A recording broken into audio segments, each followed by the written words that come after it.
Many of you know I'm a true advocate for taking supplementation to optimize your health, and one of the best things that you can do is to choose the right collagen. It's a building block for your entire body. I was introduced to the Sparkle Wellness product, the Skin Boost Plus, about a year ago, and I've been taking it ever since. Having struggled with growing my hair out while I was prepping for the Mrs. America pageant, the Skin Boost Plus product could not have come at a better time. It's formulated with a special bioactive collagen known as Verisol. Verisol collagen is scientifically proven to reduce the fine lines underneath the eyes, around the mouth, and also grow stronger and healthier hair. It truly is feeding your beauty from the inside out. Skin Boost Plus not only contains the Verisol collagen, but it contains hyaluronic acid as well as vitamin C, which aids in skin health and boosts your immunity. This is super important these days. In addition, Skin Boost Plus Sparkle Wellness offers a collagen supplement formulated for joint health called Joint Boost, and a collagen supplement formulated for promoting lean muscle mass called Muscle Boost. So we've got the Sparkle Collagen, the Muscle Boost, and the Joint Boost. And right now, you can get any of the Sparkle Wellness collagen supplements from Amazon or from their website, which is lovesparkle.life, and you can use my code. It's Dr. Fit, that's DRFIT, and that will get you 20% off their delicious range of collagen products for skin, joint, and muscles. Thank you to Sparkle for your amazing products and for sponsoring the Fit and Fabulous podcast.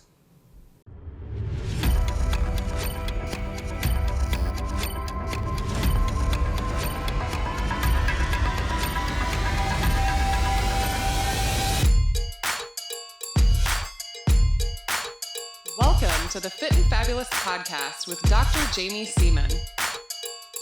Hey everybody, it's Dr. Jaime and welcome back to the Fit and Fabulous podcast. It is so wonderful to have you here, and thank you for listening to all of our previous episodes. Every time you click and download and leave your reviews, you share this with all your family and friends, you're really helping us get these important messages out all over the world. So I'm so grateful for each and every one of you. Well, I have a wonderful guest today. I'm super excited to connect with her. Ashleigh VanHouten, you guys. She is a health coach, a speaker, a podcast host. She's the author of the one and only nose to tail organ meat centric cookbook that's even in existence. It's called It Takes Guts. She's got a new book out called Carnivore-ish, and she's the host of the Muscle Maven radio podcast that's been downloaded more than 1.5 million times. On her podcast, she interviews some of the leading minds in exercise and nutrition methodology and overall wellness. She's developed a range of coaching programs and workshops aimed at improving physical strength, overall wellness, and a deeper understanding of our bodies and optimal health, including muscle science for women and the jacked back pull-up program. You can connect with her on Instagram. She's at the Muscle Maven, or on her website, ashleighvanhouten.com. Ashleigh, welcome to the Fit and Fabulous podcast. Thank you so much. I'm super pumped to be here. And you have been a guest on my podcast, just so people know it's quality. I get quality guests. You've been on there. There we go. I paid her to say that. You guys, you'll have to go check out this new book called Carnivore-ish. It's got 125 protein-rich recipes to boost your health and build muscle. So, Ashleigh, obviously, you're a huge advocate in the health and wellness space and in the, nutrient-dense animal food space. But tell us a little bit about your background and how you ever got into this interest and passion. Yeah, I mean, I would say probably like a lot of people in the fitness world, the nutrition part kind of came later, like you're in your teens or early 20s and you just like love being fit and working out, and the food thing isn't maybe as important when you're 22 as it is like later in life. So, I got into it just because I was always passionate about and interested in the human body and human performance and strength and what we're capable of. And I started kind of aligning the things I was doing in my personal time with work. And so my background professionally was like marketing and communications, but I really like to write. And so I started kind of dabbling writing for health magazines, and I ended up working for Paleo magazine for a really long time when they were a thing. And so as I kind of was getting older and learning more, I was realizing that nutrition, of course, is a huge component to health. And I sort of entered that space through this ancestral health paleo approach, which I still believe is a really kind of common sense starting point for a lot of people. Just like this whole foods, real food, as unprocessed as possible. Like that just kind of makes sense. And that's where I started. And as I kind of continued to learn, and I was hosting another podcast at the time where I got to interview all of these sort of like real OGs in that space, the Mark Sissons and the Rob Wolfs and people like that. I just was kind of doing my own research and doing my own experimentation on what made me feel really good. And that sort of naturally led into, I'm a meat eater. I always have been. It's always made me feel good. But I'm trying to learn how to do that in a way that is, sustainable and ethical and the most nutrient dense, and sort of just making the best decisions I possibly can with the resources that I have. And that, again, just sort of naturally led me to nose to tail and trying to eat all parts of the animal. And as I was kind of experimenting with this stuff, I was realizing that it really is a part of nutrition and health that is really not talked about and really not understood, even in the paleo, omnivore, carnivore worlds. Like eating organ meats, for example, you might see a lot of it on social media because people like doing clickbait videos of people eating raw liver and stuff, but it's not mainstream. It's not understood. It's still seen as very extreme and weird. And so I realized that there was a niche there for people who did not necessarily grow up eating nose to tail, who were not necessarily hunters or classically trained French chefs, because those seem to be the two audiences that don't have an issue with liver. And I was like sharing like the experimentation that I was having with like buying hearts and liver and different cuts and trying to like enjoy them and cook them. And people were like, what are you doing? But also I'm kind of interested. And this is bringing us up to the pandemic where, we were all stuck in our houses with nothing to do. And I was like, okay, maybe I should write a book. And, since the pandemic started, I ended up writing both books and having a baby. So I've had a very busy couple of years. But it's been a really, really cool learning experience. And I think what makes both of these books really, I hope, accessible to people is the fact that like I'm learning about this stuff as I go. I'm figuring it out. I'm not somebody who's already a professional or who thinks that they know everything. I'm like figuring it out as I go too. So, if I can learn and do it and enjoy it, then I think other people can too. Yeah, incredible. I'm trying to think, when it comes to organ meats, we didn't eat them as a kid. Mom never served liver and onions, although I had heard about it. And until I got into the ketogenic diet and then really more carnivorous diet in our house, did I ever, open my eyes to the world of organ meats. And it makes sense when you look at the nutrient densities of these foods. So talk to us about organ meats. What do they provide to people, and how can people start incorporating them in their life? Yeah. I mean, I could go forever, so stop me, because as you know, I can forever. It's a problem of mine. I mean, basically, and I always start this by saying, like, I'm kind of speaking to the majority of people who already eat meat. Like, vegans or vegetarians, this is going to be a little bit of a hard sell. I do have people reaching out to me all the time that are saying they're trying to kind of start incorporating meat, and I have suggestions for everybody. But I mean, at the end of the day, the vast majority of us eat meat. We're relatively comfortable with that. We recognize that it is a very important part of our diet and good for our health. So if you are already coming from that standpoint, and you want to make responsible decisions and you want to eat the best quality and the most nutrient dense animal products that you can, organ meats are the answer. They're part of it. You don't have to just eat organ meats, but essentially it's just that organ meats are the most nutrient dense parts of the animal. So all of the amazing things that we're getting from muscle meat, from our steaks and our ground beef or our chicken thighs or whatever, the amino acids and the vitamins and minerals, and in some cases antioxidants, things like that, you're just getting them in really concentrated doses, ounce per ounce, in organ meats. So like everyone talks about liver as kind of like the king organ. And I would say too that you don't have to eat liver if you don't want to. I mean, there are other organs that are probably easier to get your palate around and are still very nutrient dense. But things like, heart, for example, is really high in CoQ10, which is a really beneficial antioxidant. B12 vitamins, vitamin A, all of these things that just kind of keep our body running and functioning that I think really take for granted. You know what I mean? Like a lot of these sort of micronutrients and vitamins and minerals that are absolutely essential to how we function, but we don't think about them at all until something goes wrong and we go get blood work and it's like you are severely deficient in magnesium or B12 or whatever. And the great thing about it is if you are somebody who is trying to, for whatever reason, maybe eat less meat, you know, the answer is also eating organ meats, because you can get so much more bang for your buck with such a small amount. People ask me a lot too, like, do I have to eat like liver every day to be healthy? And like, do I have to eat it raw and all this stuff? No, and no, and no. You can eat a couple ounces a month even, really, to get started, and you are really going to get the benefits, because this food is bioavailable. Our bodies are primed to absorb it and use it. And because it's so nutrient dense, like I wouldn't recommend you eat liver every day, because it is so nutrient dense. You probably don't want to be doing that. So again, there's a huge range. There's so many ways that you can kind of prepare and enjoy these foods. And I tell people, like, maybe if you just want to kind of approach it with this idea of sort of open-mindedness and experimentation, and like, what do you have to lose by trying these things, right? If you try some liver and you decide you don't like it, okay, you're right back where you started. But if you actually find maybe, oh, I tried this recipe and like, this isn't so bad and I can incorporate this every once in a while, now you have this whole new nutrient dense addition to your diet that could actually have a significant impact. When we grew up and our parents made us eat broccoli or steamed Brussels sprouts, ugh, I'm like shuddering just remembering it. But if we grew up eating like the gross versions of these vegetables, we don't become adults then and say, Brussels sprouts are gross, vegetables are gross, I'm never going to eat them. You think, how do I make these better? Let's get an air fryer. Let's like season them.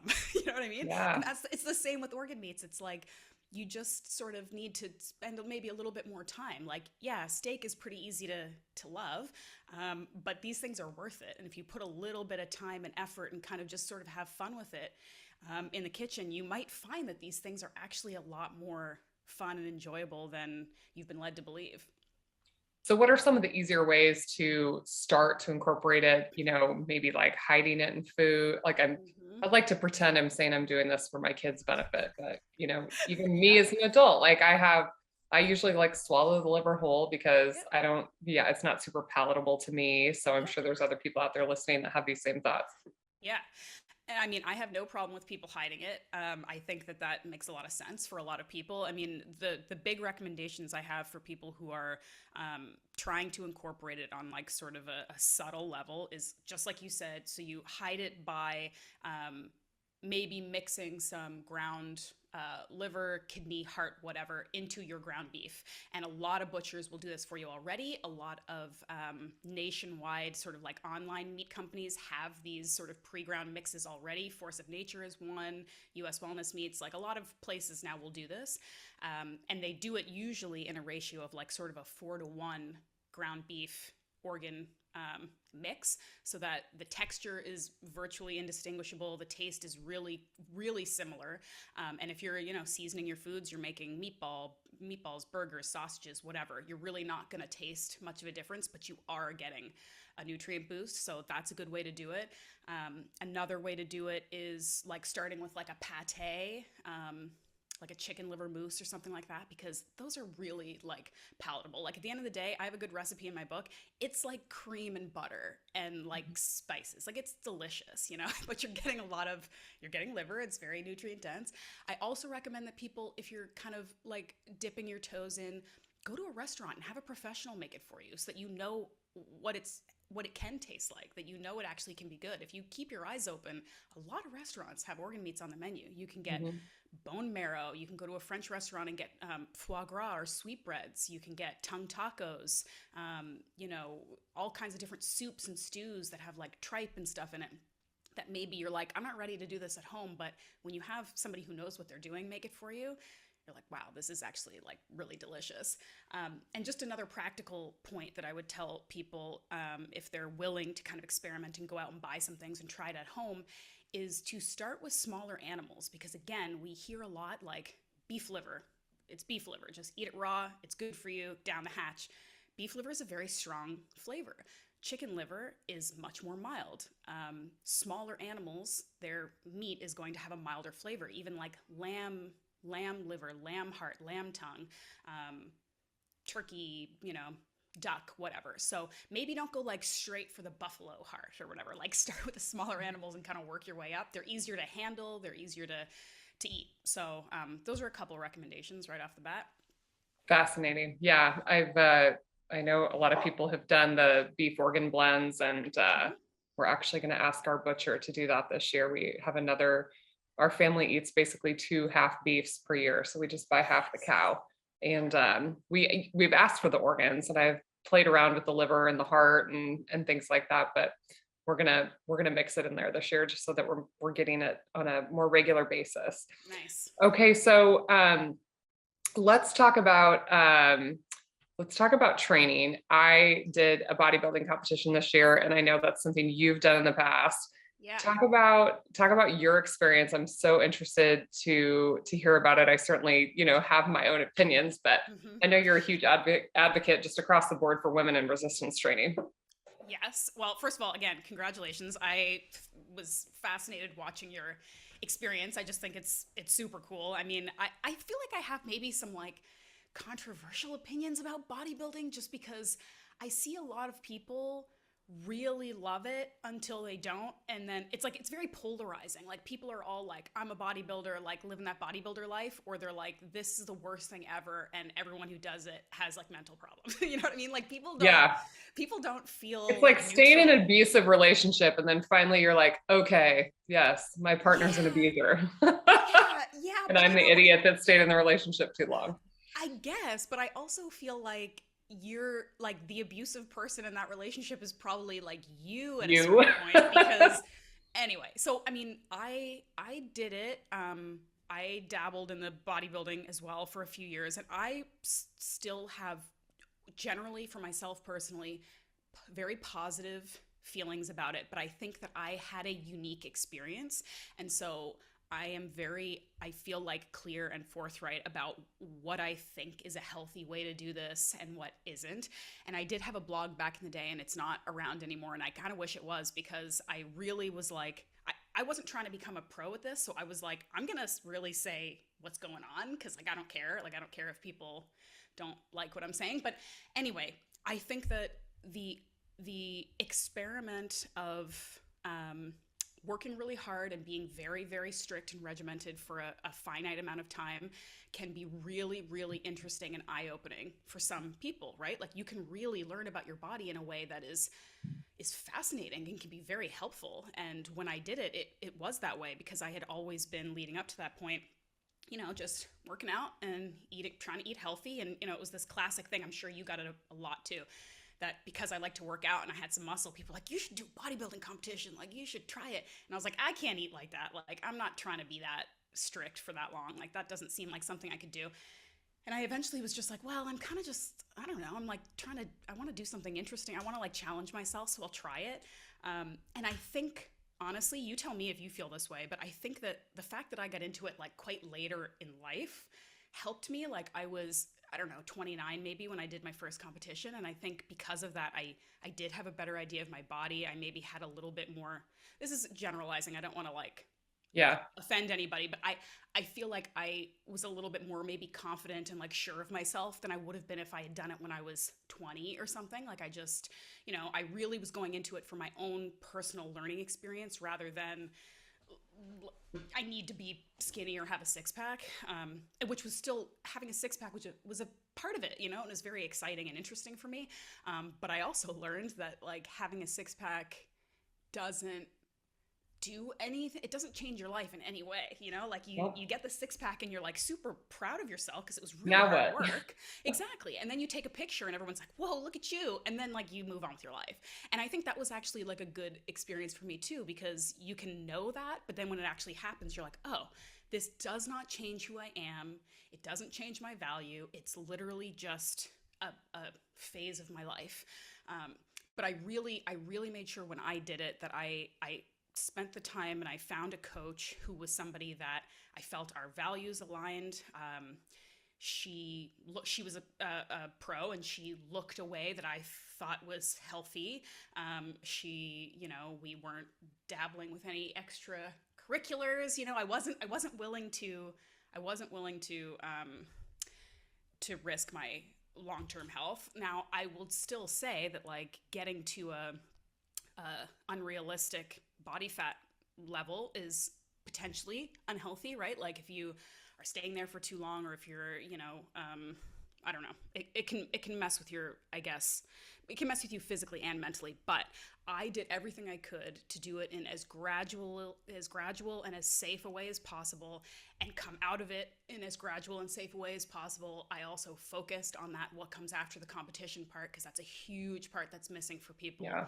You work so hard for this 1-2 seconds that you're on stage, and you're like, now what do I do? But I guess, I don't know, I could rant for a while, but I think it was fun. I enjoyed it. I did quite well. And then at a certain point, I was like, I'm going to do this as long as I'm learning something. And then when I feel like this is like, I'm just doing this again, just to do it, I'm going to stop. And so that's what I did. And I got a lot from it. I think I actually probably permanently changed my body structure from a few years of like really intense bodybuilding style exercise, which is cool because I love having delts and stuff. That's great. But I do, I think it can certainly attract a very dysfunctional sort of attitude if you let it. But it's not necessarily inherently a bad thing. Like you could say that about any sport. You could say that about endurance running. You could say that about CrossFit. Like if you want to do it in an unhealthy way, you can. So I don't know. I think you just kind of really need to know yourself and know what your boundaries are before you get into something as extreme as bodybuilding. Yeah. Yeah. I mean, I think I had a very poor opinion about the sport prior to competing. Most of it just coming from being a healthcare provider, taking care of women that have competed before, and just seeing the, body dysmorphia, eating disorders, steroid use, impact on fertility, thyroid hormones. I just like, there was never a patient that sat in my office that was like this glowing review of bodybuilding. Like, this is the greatest sport ever. Mm-hmm. And so then during the pandemic, my husband, decided that he wanted to do it. And were you eating like a traditional bodybuilder type diet? I mean, it was low pretty, fat. it was, yeah, I would Yeah. say so. I mean, again, I would say that compared to what I was seeing, I did it in a very moderate way, and like moderate for bodybuilding. And one of the things I was saying and that my coach said too is like, get as lean as you need to, but like no leaner. And I really feel like that's one of the issues, especially in women's bodybuilding. And I'm talking about amateur, and I'm talking about even like bikini figure. Like, we're not talking about bodybuilders, right? We're talking about the rest of us who are doing the other categories. People think, and this relates to every kind of working out and lifestyle factor, people always think more is better, right? Mm-hmm. And in almost every case, more is worse. Like working out more and more and more is worse, and restricting your food more and more and more is worse. So I always have this attitude of like, how lean do I need to get to be like technically appropriate for this category? And I'm getting 0% leaner than that. So if like pictures of me when I was competing, I was probably like just barely kind of I was the least lean person up there, but I looked like I sort of belonged there. But there were people, again, amateur first figure competitions that are like striated everywhere all over their body and veins bulging out. And it's like, and they didn't even win as a result of it. It was just, again, like this body dysmorphia of like, I have to be the leanest, I have to work the hardest, I have to suffer the most. And I just never had that attitude. And that's why I think, again, I didn't lose my cycle, and I didn't, I'm not saying that I am the glowing example of it, but I did come out of it, with my health and my mental health intact. And I think it's because I maybe have this sort of somewhat lazy attitude towards it of like, I'm going to do exactly what I need to do and 0% more than that, Yeah. Yeah. I did a ketogenic approach, which is completely different than, traditional bodybuilding world. And the reason that I even attempted it is because when my husband went through it, I said, that's fine. You can go through it, but I'm going to check labs on you.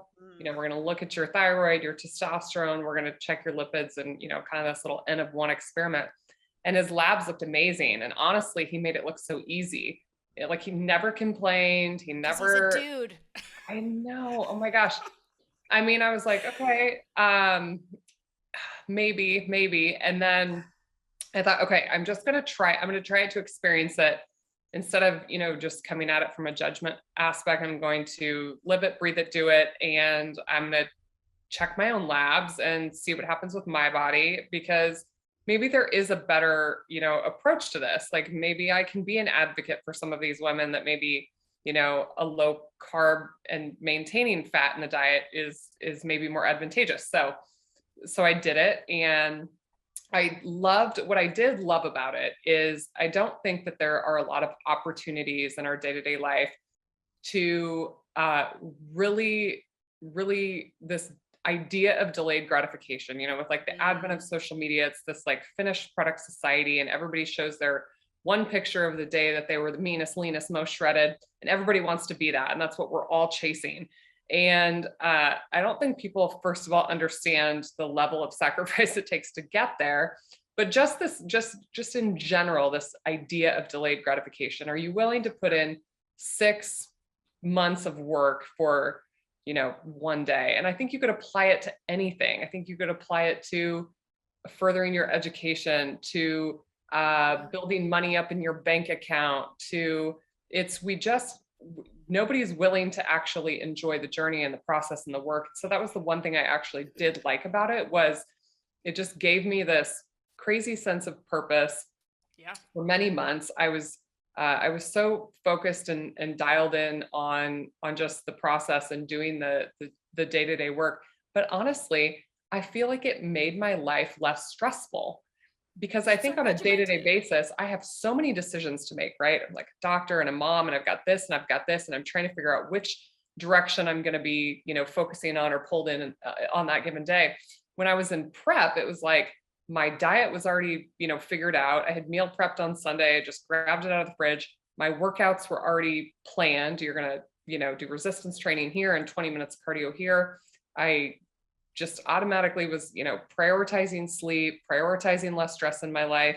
And and it actually opened up kind of my mind, body, and soul to like these other areas. I started working on my book, I started doing this. And because I didn't have to expend all that energy beating myself up on a day-to-day basis about what I was going to eat and how I was going to train and am I doing good enough.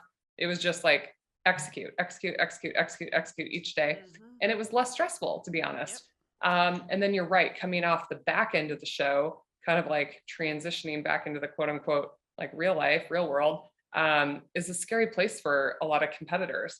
And it's usually where most people kind of mess it up, because you love how your body looks, but you're trying to figure out where to get back to a sustainable place. And most people just rebound the other way Yep. and come out on the other side with, body dysmorphia issues and eating disorders, and then they end up turning to, other substances. So I competed. I don't know what federation you competed in, Ash, but I competed in a federation where people can use, and it was very obvious that Yes. there was steroid use amongst both men and women. Yep. And it's hard that day, to say like, oh, I'm just competing against myself, when you're looking at people that have clearly been using other substances. And so I don't know what your experience was like, in that world.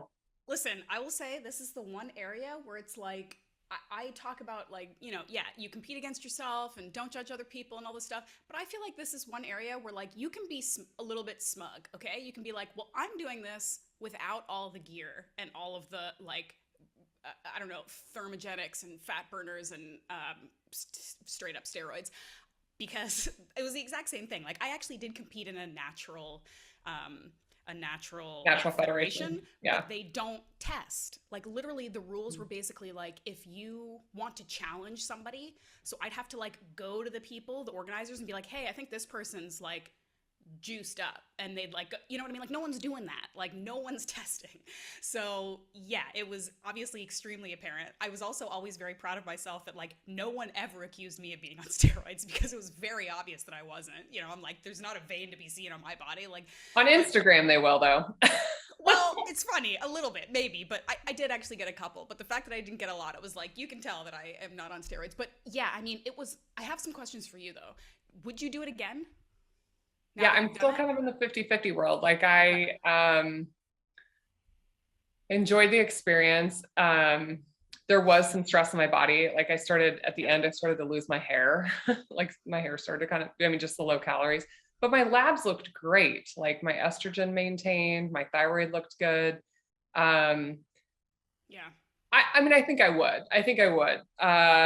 Yeah, I like to say I'm 50-50. I mean, I think my husband wants to do it again. And I fully support his endeavors because I don't know. I feel like he made it look easier than I did. But But I I mean, think this is that's the just other, it's like the unfair reality that no one wants to hear is that men can do this more easily and more safely. And yeah. men can also supplement with all of this steroid stuff or whatever, like stuff much more easily and safely than women can. I'm not saying they all do, and a lot of it is actually very unhealthy for men, and especially, you know, they abuse it and stuff like that.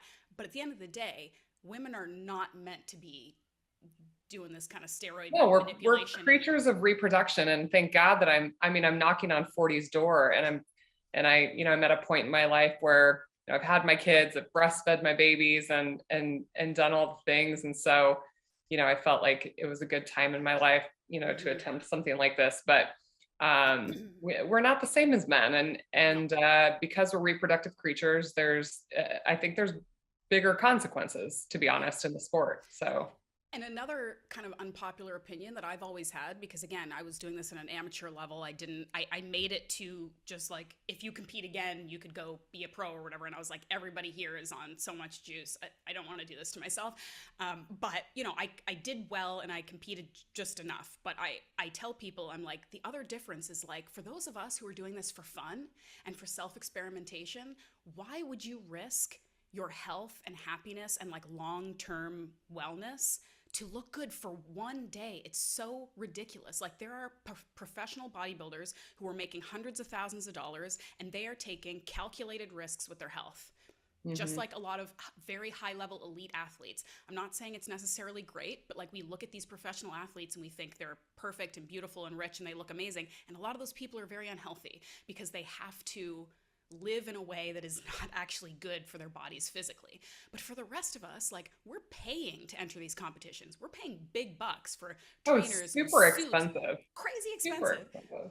And it's like, and it goes back to what you were saying about like, enjoying the process. And I talked about this on different podcasts with our mutual friend, Rachel Gregory as well, who I do this strength training program with, that like you're choosing to do this. So if you are knowingly putting yourself in harm's way, or at the very least, if you're just bitching and complaining and hating the whole process, again, you probably shouldn't be doing it. Like, I'm not saying it's not difficult. And there weren't days that I'd wake up and be like, cool, like chicken and working out again for 2 hours. Like, this is fun. But like, you should probably try to enjoy the process or enjoy even the hardship of it. Because if you're miserable the whole time, like, it's kind of foolish. Like you're doing this to yourself and for no reason. So, but I also just want to go back to one thing that you said that I thought was really important, which was that even in the midst of this incredibly like restrictive and sort of extreme project you were doing, like in ways it was kind of easy and low stress for you. And I think it's Mhm. really important. And I talk about this in my kind of health coaching practice, that like people think that that is very difficult, and in some ways like you have to be dedicated, it can be tough, but it's very easy for people to follow incredibly strict rules. It's much harder for us to determine what that sustainable happy medium is that will allow us to be healthy, look good, whatever that means to us, and still enjoy our lives. That's the hard part. And people have a hard time with it because they either want to look like a bodybuilder and still enjoy their life, or they don't know what moderation is and they're doing this like cycling of being like super strict and eating like they're going to die tomorrow. And it's very, very hard to just find what works for you and lets you be happy and healthy at the same time. And I think that people don't really internalize that enough. Like if I, as a health coach, if I told you, here's exactly what you have to do to work out every day, only eat this and never eat anything else. That's why people can kind of do carnivore. That's why people can do really strict keto, because the rules are clear. But for the rest of us who are like, I just want to, eat some treats every now and then, and I want to like not have to work out 6 days a week, but I still want to be fit. That's really difficult. And I want people to like know that and be okay with it and like kind of give themselves a break, because it's an ongoing process. We're all still working on it. And as you said, kind of we changed. Like I had a baby 10 months ago. And so the last couple of years with the pandemic and my gyms being shut down, that was a massive blow for me. And then having to navigate my body and my health during pregnancy and postpartum, like these are massive learning experiences for me. And things have changed. My attitude, my workouts, my eating have all changed. And instead of saying, oh, I'm giving up or I'm settling or I'm not the same as I used to be, I'm just sort of accepting that there are seasons and that we need to continue to evolve and learn forever. There's no end point. There's no like, this is what I'm going to do now for the rest of my life to be healthy. It's always changing. And so if we can accept that and like it and enjoy the process, that just makes it more fun. And it kind of makes it easier to do, you know? Yeah. So I mean, I put up a post recently, just, kind of highlighting that because I mean, I've been in this space for 5-6 years and, never in my entire life have I gotten so many direct messages. Oh my God, tell me what you're doing. Tell me exactly what you're eating. Tell me exactly what your macros are. Tell me exactly what your calories are. I've never seen people become so obsessed with what I was doing. And to be honest, I'm really not doing anything that I was different than I was doing the last 5-6 years. I was just doing it to a level of titration where I was literally weighing my food. I mean, to a level that is just not sustainable on a daily basis. Yeah. But somebody asked, in a comment, and I'm interested to hear your answer. How do us normal people get lean and toned? Like, maybe I don't want to be to the level you are in your Yeah. picture, but like, Yeah. and I know what this woman was saying, but like, what's your response to these people?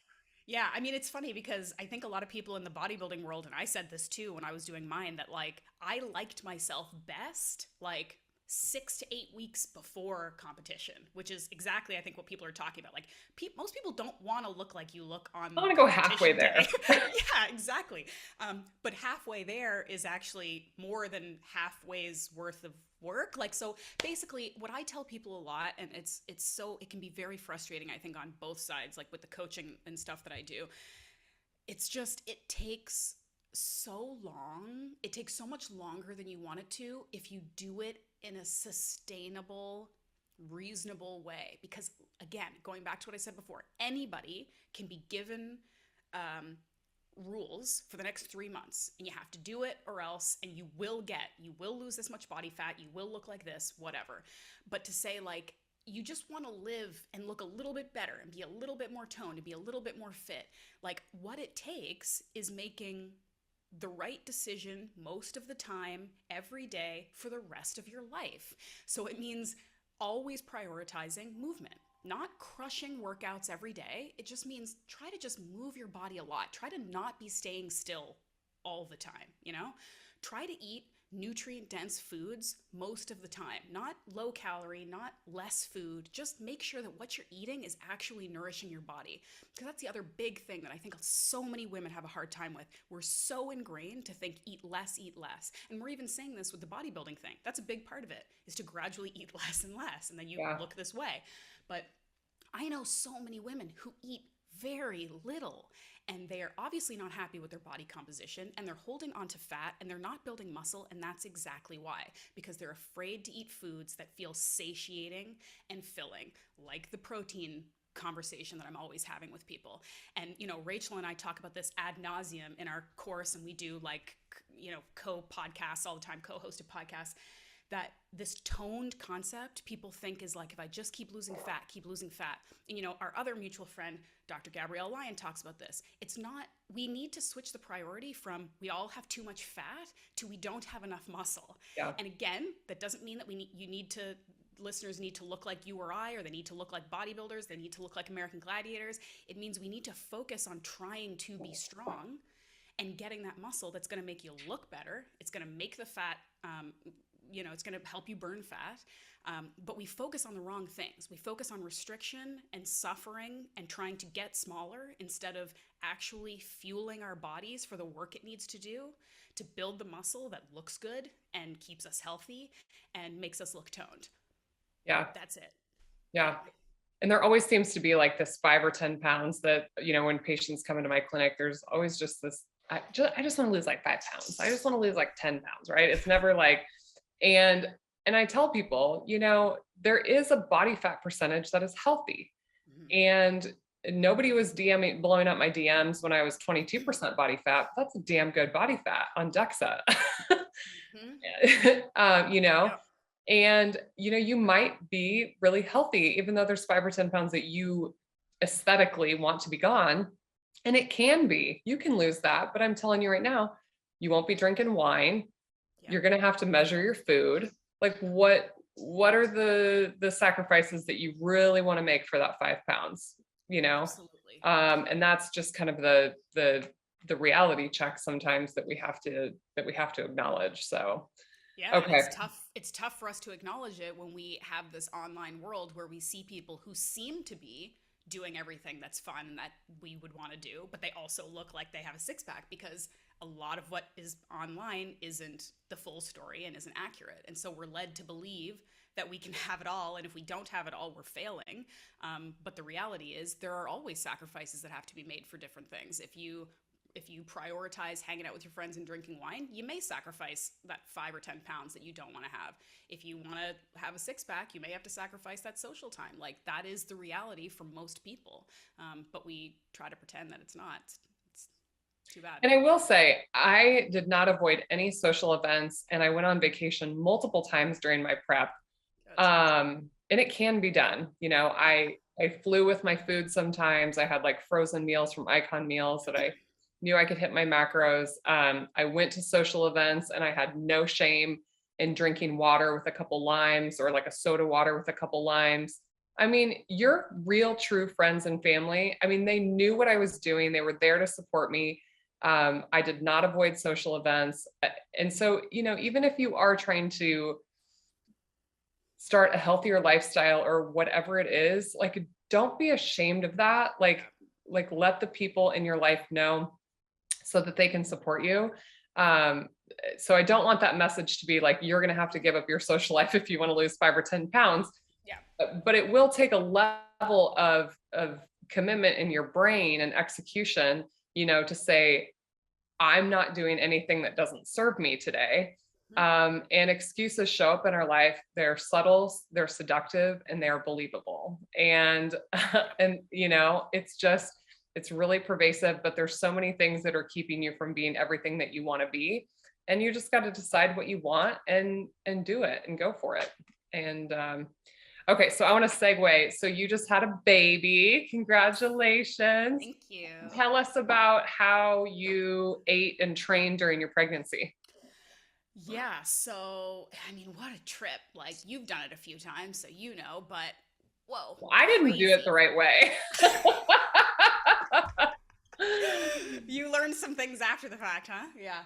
Everybody has to Um, be a bad example at one time in their life. there you go. I love it. I mean, I guess that's again one of the advantages of doing it like old, like, mid 30s geriatric pregnancy, which I will say, for the benefit of the team that I worked with, is nobody gave me a hard time for being old, because I think that's starting to change a little bit. I mean, you can tell me, but like, it's sort of like, 35 used to be like, oh, you're old now and we have to do all these like crazy things and be super careful. And now I Yeah. think there's a little bit more nuance about like, are you healthy? Is there any other indication that this is like a high risk pregnancy? Whatever. Yeah, I have some really healthy 35 to 40-year-old pregnant patients, and I've got some Yeah, really unhealthy 25-year-old pregnant patients. I mean, I think, exactly.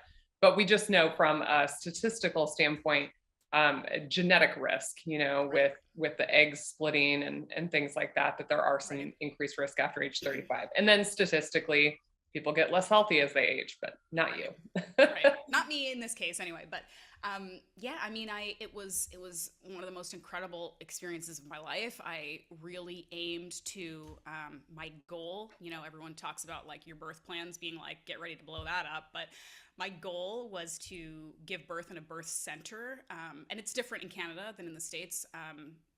There's basically, people kind of think of like, you either are like hippy dippy, give birth at home. And I don't mean that in a negative way. I know lots of people who do it, home birth or hospital birth. I was kind of hoping for like a happy medium, where I felt like I was in a more maybe professional setting, but one that was a little bit closer to the comforts of home. And like, I was fortunate that I have like a birth center like 10 minutes away from where I live with these big hot tubs. I really wanted to have a water birth. I wanted to have an unmedicated birth. I had all of these plans. I also had plans to be doing pull-ups at 9 months pregnant, and that didn't happen at at all. So the working out part was tricky for me because I was pretty fortunate that I felt generally pretty good during my pregnancy. I didn't have a lot of the like nausea in the first trimester and things like that. I was just, tired and kind of miserable, like I think everybody is. But I was also coming off a year of pandemic gym closures. We were really restrictive where I live in Canada. And so I was a little bit pissed that I was like going into this not feeling my best and my fittest. And I really had to like reframe, again, this sort of like more isn't more, like strength train, be smart, do what feels good, move your body. And I really had to take that to heart and do it because I had no other choice. Like I have a home gym, but like I'm not doing the kind of workouts that I normally would do. And so I really focused on moving. And then I also had for the first time in my life, I really prioritized like some breathing and like awareness of my body, meditation kind of stuff that like, as you can probably tell from me talking, I'm not the most like laid back, chill person in the world. I'm like pretty high energy. So like that was kind of a challenge for me, but I similar to when I was doing bodybuilding and some other like physical, athletic projects that I had, I was like focusing on this end goal and like how I wanted it to look and how I wanted to feel and how I wanted to be. And so I spent a lot of time sort of visualizing and thinking about it. As far as eating, I ate exactly what I always eat. A lot of people gave me a hard time. They were like, oh, you're going to have all these meat aversions. You're not gonna be able to eat any meat. And, I was eating everything. I was eating all the organ meats. I was eating all the game meat. I definitely ate more carbs for sure. And I was continuing to do that postpartum, breastfeeding and everything. But I didn't give myself a hard time. I very much listened to my body. And when it told me what it wanted, I ate it, which is still very nutrient dense whole foods and just kind of whatever I felt like. And so it was fine. I had some challenges along the way and I was pregnant in July and August and it was very hot. And so by the end of it, I understand that whole thing about you get so pregnant that you're actually welcoming the labor. Cause I was like, oh my God, like please just any day get this. The last month, every moment of my day was just like, when's this going to be over? When is this going to happen? Anyway. But yeah, I was really fortunate. I had he was 22 inches, 8 pounds, 10 ounces. I did have my natural birth center birth. Did not give birth in the hot tub. That didn't end up happening. He was stuck in there for a while. I had to work very hard because he's a big baby. But I have only sort of positive feelings about it. It was incredibly difficult. And I have so much respect for every single person who goes through this. It's just wild. Obviously better than anybody. And then, postpartum, I focused a lot on healing. I did a whole podcast because I don't want to talk forever, but I did my own personal kind of solo podcast, really detailing everything that I did if people are interested. But I think like some of the biggest advice I give people is like, I was going on all these social media accounts and people are like, 4 weeks postpartum, I'm feeling good. How do I get back to my like running routine? And I'm just like, I'm going slow and steady. Again, like I did with the bodybuilding, I'm like, I am not in a rush to have a flat stomach in 2 months. I just want to be healthy and take care of myself. And I saw so many people who would rush into it only to actually delay their healing further because, it's like you try to train through an injury kind of thing. So I was super chill for the first couple months. I just sort of walked and then I very slowly got back into the gym and was kind of doing like light bodybuilding stuff, a lot of core work. I worked with a pelvic health PT person. So I love that. I wish more women utilized pelvic floor physical therapy. If you are listening, you don't know what that is, ask your doctor for a referral. A lot of times insurance will cover it and you can start it during pregnancy and then pick it back up postpartum. I wish it was part of just routine care. It absolutely should be. The amount of people who still don't know this and the amount of people that are still told if you leak or pee when you work out or you feel like you can't sneeze without crossing your legs, like that's the price you pay to having a kid. I hate that. I hate it so much. I did some podcast interviews with pelvic floor therapists on purpose to talk about this stuff because again, I think it really is an interesting look at how we consider women's health issues that we're like, so much of the narrative is just like, this is the price you pay for having a kid. And I think about things like, if you were a tennis player and you had like a tennis elbow, no one would say that's the price you pay for playing tennis. You go to a physical therapist and you heal and you work on it and you do PT and you fix it. But people don't say that to women. They say, well, that's what it is. Just, try your Well, and best. women say that too. They're like, Exactly. yeah, when 100%. I laugh, cough, sneeze, I leak urine, but I It is had what it four is. I had 4 kids and I'm 40 and that's just how life is. And it sucks. It sucks. It's like you did a lot to bring this kid into the world, and this should not be, there are things you can do. So yeah, I saw a PT leading into, like, going into the pregnancy, and I stopped doing anything like the whole diastasis and like the coning and weird stuff that would happen with your stomach when you're doing like workouts. Like, it was such an interesting, humbling thing postpartum to come back to the things that I was always really good at. So stuff like pull-ups. I created a whole program to help women get pull-ups, and like push-ups, things that use so much core that you don't think about it. And I was like trying to do push-ups, like, I don't know, a few months postpartum, and I was like, these are so hard because it's not just your arms, it's Yeah. all core strength. But I kept going back to, like, this is a process. This is going to take some time. And I think, people say it takes 9, 10 months to have a baby. It's probably going to take that long before you start to feel like yourself again.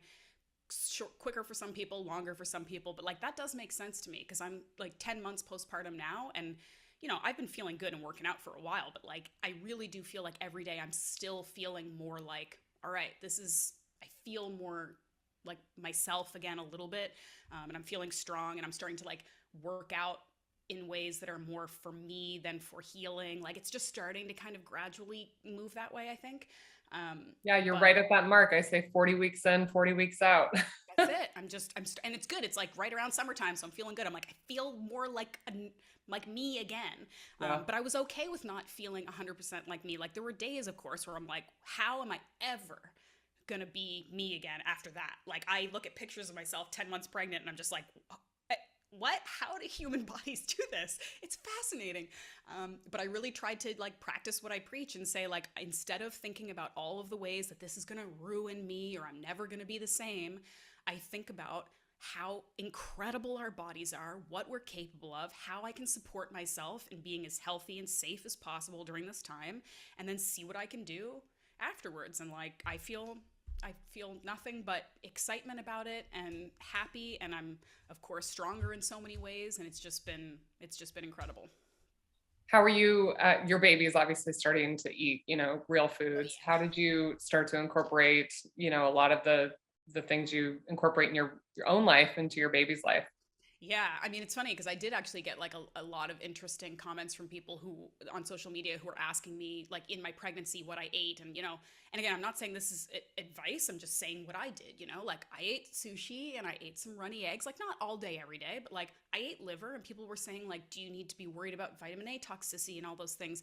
I think, and I mean, again, you're the professional, so you can be like, everything she's saying is crap. But I think that, a lot of some of these like maybe outdated rules are based on food safety stuff that isn't necessarily the same today as it was 20 years ago. I mean, if we're worried about things like salmonella and stuff that can affect a growing baby, for sure, you got to kind of like weigh your risks. But I do think it's fascinating that everyone kind of thinks fondly on the woman with the ice cream and Cheetos cravings, and like, eat those during your pregnancy, you'll be fine. But if I eat a little bit of like liver mousse or sushi, everyone's like, how could you? And it's so dangerous. I mean, it's like, we just got to kind of like step back a little bit and like look. I mean, do you think that women in Japan are not eating sushi during their pregnancy because someone somewhere said that they could get sick? So anyway, I ate what I thought was healthy and nutrient dense my whole life. I continued for the most part to eat that during pregnancy.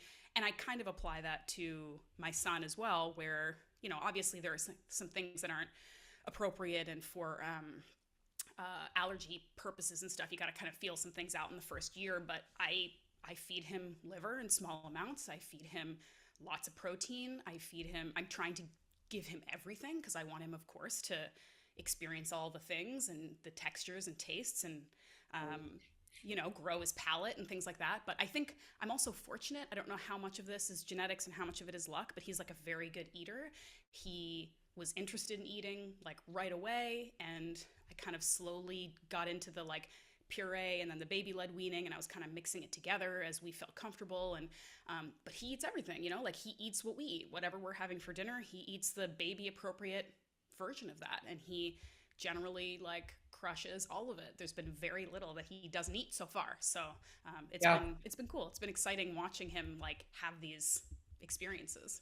Yeah. Yeah. What's good for mom and dad is good for babies. And the higher fat approach, their brains are going through this critical period of development up until he's age 3. I mean, there's just some incredible growth that's happening. And so those nutrients are really going to serve him well.